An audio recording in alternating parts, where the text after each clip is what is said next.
Hi, it's Andy. Hi, it's Dave. Hi, it's Kirk.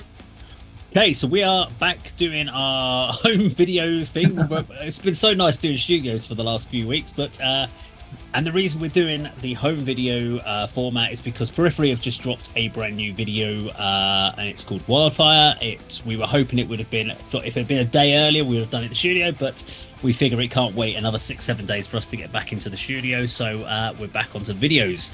But this is something, Kirk, you kind of flagged up. So do you want to take us through why we're reacting to Periphery and the track Wildfire? Yeah, I'll try to keep it brief. So anyone who knows me will know that I am obsessed with this band. They are my favorite contemporary band. So this is actually the band's, you could say, 7th album, even though it's called Periphery 5, Gent is not a genre. You've got Periphery 1, 2, 3, and 4, and then you've got this monstrous double album from 2015 called Juggernaut Alpha Omega, which people now count as a double album. But yeah, I've been waiting for this for 3 years. The last album really changed the game for me. The musicianship, the songwriting, it was so heavy. Even the production it's a game changer. This band, there's nothing they cannot do. So I will disclose, I've listened to 40 seconds of the song. So I've heard the main riff. I've not heard the whole song, so I am primed for this, and I hope you too get a modicum of excitement from it, because I will be. This is like musical pornography for me, basically. Oh, I don't want to see what the end result is. I'm sure it'll be a happy ending. Yes, hopefully a happy ending. Right? Okay. Well, okay. Let's go check out Periphery and, of course, Wildfire. Go.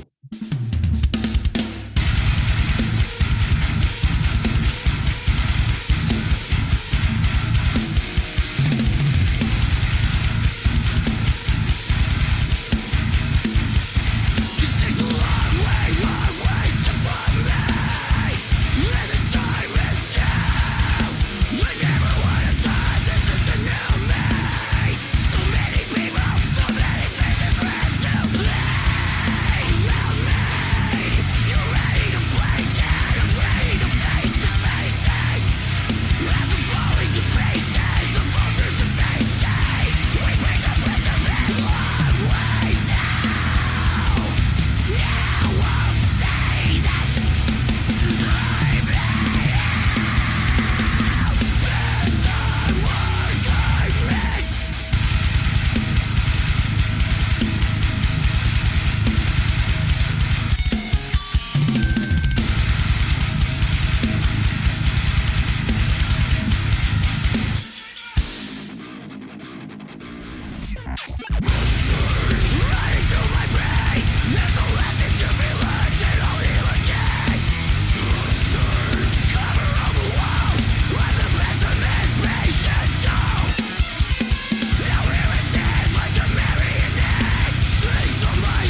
Okay, that was Periphery and Wildfire. So I think we're going to leave you till last, Kirk. Yes. As I need time to digest. This is your band, so I think me and Andy can kick off this one. Andy, do you want to go first or shall I?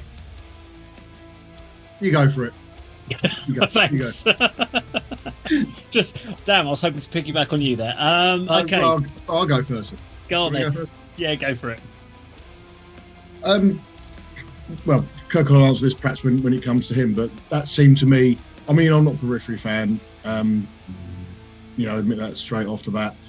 The only time I've really heard, the only time I have heard them is when we've done a review or reaction video, however many weeks ago that was.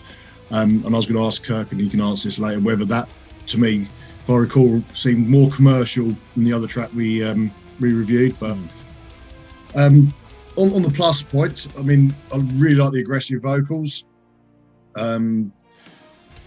It may be the playback on my laptop, but it seemed like the drums were the prominent instrument in that. The guitar seemed a little bit buried. That might have been the playback, but there's no doubt in the musicianship of these guys and their songwriting ability. There was sort of either one word or one syllable where the guy went really deep with the growl. I really like that. The videos, the classic Warehouse, isn't it, Dave? You know, intersped with sort of other footage, you know, slightly different in a corridor or whatever. So I quite like that, and you know, that was well done and everything. The negative parts for me, the clean vocals, I immediately thought of American pop punk, all-time low. You know, it's not a band I know, but I remember a video. It just sounded, you know, sort of too nicey. You know, the clean vocals could have been not as poppy, in my opinion. And then I said, "Oh God, what's this jazz outro?" It turned out not to be a jazz outro. That seemed as a midsection. But another plus point was what was the actual outro? That sort of blast beat, aggressive drumming to finish it off. You know, I can see the popularity of this band. It's not my genre. It's not somebody I think I'd really get into. But the occasional track popping up on a playlist or an occasional video, I'll quite enjoy watching and reviewing. But it's a little bit too complex for me to really get into. You know, you all know my genres of death and doom, which is obviously a lot simpler in structure and the composition. But I can see the appeal, and it's an enjoyable listen. But it's not, you know, not my band, not my genre. But that's a good example, I'm sure, of a top-notch band in this genre. Fair play. Okay, so from my point of view, it's weird. When we do reactions, there are some times where you finish a song and you instantly go, really liked it, awesome, and then or you go, just didn't get it, don't like it, and you feel one way or another about it. I don't know how I feel about this track.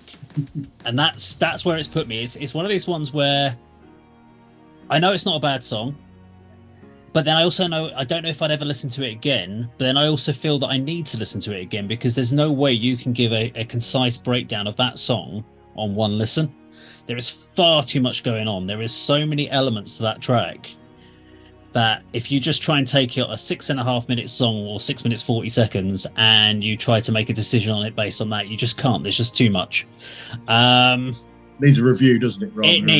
You need to listen to it like 4 or 5 times. You need to sit down and try and work out the core elements of it that you really liked.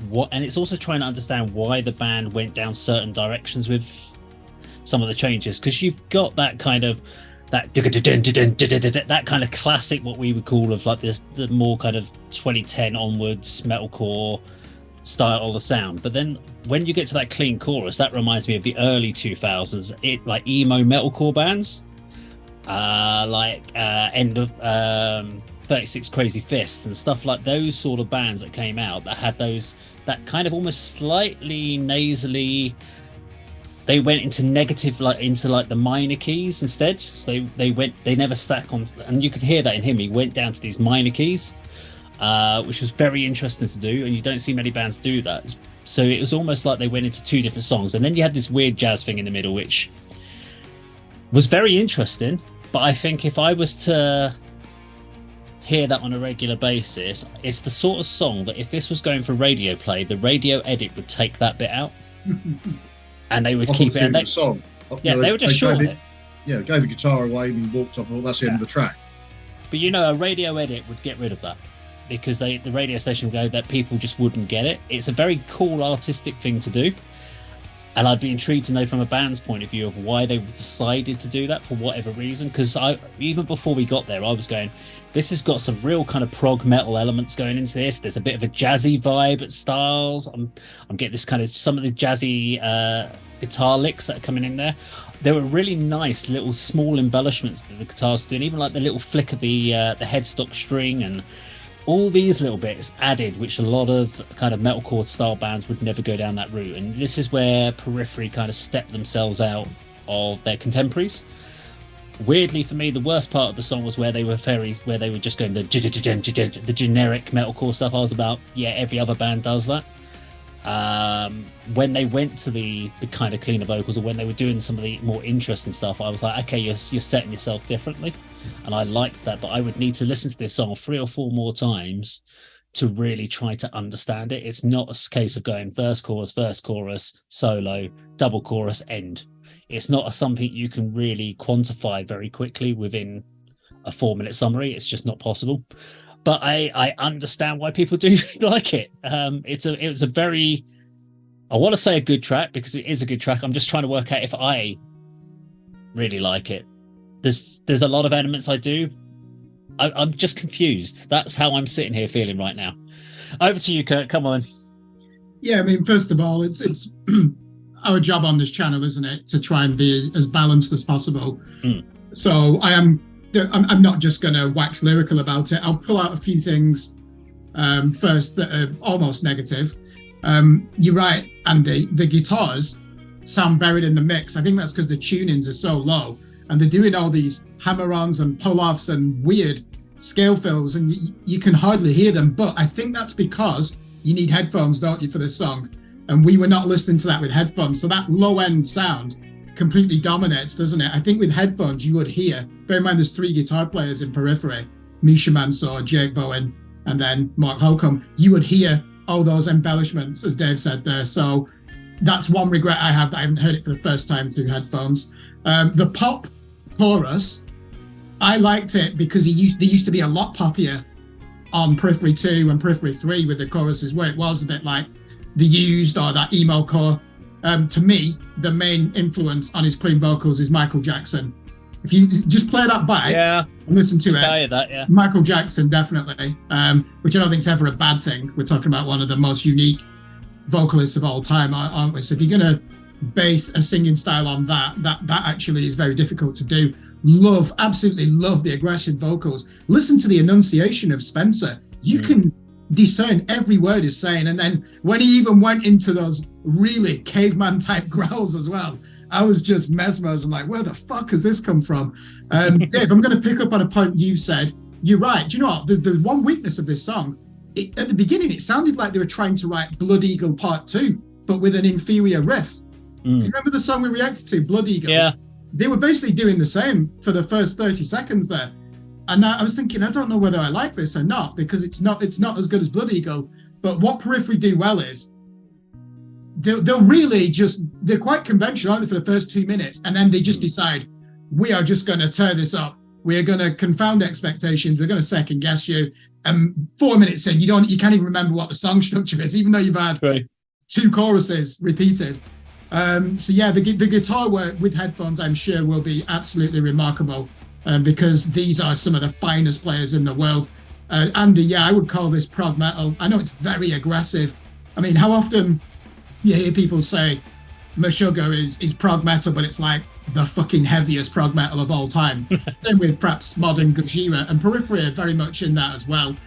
It's those choruses, aren't they? They really, they're not doing it like, you know, when we reviewed that Japanese band Maximum the Hormone, or even that Italian band Destroge. Now, as a side note, Destroge are on Periphery's record label. Now, Periphery, though, they make it seem a lot more fluid and coherent, don't they, when they're combining different styles. Even the dropout for the jazz section, I thought it didn't, I didn't feel like it was a different song, Andy, in that regard. Maybe that's because I've heard them do it before on other songs.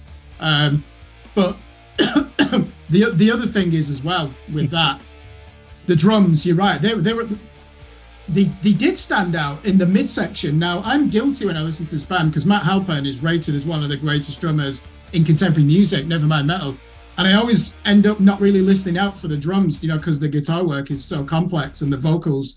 So, yeah, they've given me 6 minutes and 54 seconds. By the end of it, I'm like you, Dave. I don't know what's going on. I'm puzzled, but that's the reaction I'm looking for. You're right. You can't really understand this as an instinctive reaction after 1.5 listens, in my case, because I'd heard that opening riff. But yeah, I'm looking forward to the album. If it's going to sound like that's fine by me. I'll take that any day. So yeah, really impressed with that, and I'm pleased they didn't let me down. There we go. Well, overall, Kirk, you're pleased with that. You're not sort of disappointed and think, oh no, I'm not going to like their new material, their new album. It's just that it needs more than one instant reaction listen. Is that what you're saying? Yeah, I mean, my instinctive reaction is on the whole positive. It gives me everything I want to know. You got those chugging riffs. That to me, with Periphery, this is what's the most distinctive transformation of this band. They started off as a band for guitar nerds. They really popularized that Meshuggah sound and added their own take on it. So for the first 2 albums, Spencer is still finding his style. When you get to Periphery 3 and the one Periphery 4 from 2019, they've now become a band where the vocals are the dominant feature, which is an incredible achievement. If you're joining a band full of guitar virtuosos and you've managed to switch it around that listeners are there for the vocals, that is incredible. Yeah, I mean, I actually really liked his vocals all the way through. I thought he had a really powerful voice. I think the thing that worries me about the album is the only thing I don't like about this particular style of metal is this what happens in the style is the constant drum guitars having to constantly just be locked with each other. The kick drum constantly locking with the guitar all the time, all those sort of riffs. It doesn't really, apart from when you get to the chorus, ever get any kind of open spaces, which you get with more like with Doom and stuff. You get lots more open sections and it gives you more room to breathe, whereas I don't find with this style of or genre of metal that it gives you much room. And even though I like bands like Ginger and stuff like that, where again it's similar, but it's got more of a jazz vibe to that, so it's a slightly different sort of feel. Do you find, Dave, Periphery were obviously they were the ones again who really brought the polyrhythm into mainstream metal? We know that Meshuggah pioneered it. You listen to the first 3 albums of Periphery and it's all about odd time signatures and polyrhythms. They've stopped doing that. There was nothing in there that you would consider a polyrhythm, was there? It was all solid. So it's all kind of solid rhythm change. So as far as getting into it and getting the groove elements, that was all fine. It'll be interesting to see what a whole album is, because it's one of these ones that if this was like 1 or 2 songs that were like this on an album, you're like, cool. But I have a feeling, because this is their style, we're going to get 8 or 9 tracks that are of a similar style throughout with different elements. I guarantee you, right? They have written they've written pop songs. They've written songs that wouldn't be. Oh, that'll cheer up, Andy. On nice pop songs. Albums, as epic rock as well. So, Okay, well, let's wait for the album. We'll check out the album as well and see what comes out of that. But very interested to check out Periphery. Very talented band. So, interesting first impression from their single. It's definitely going to be something we're going to have to go and watch again just to try and start breaking it down into a bit more elements, I think. But there we go. So that was Periphery and Wildfire. Now, if you like this video, please do like, share, and subscribe, and we will see you on another video sometime very soon. Take care.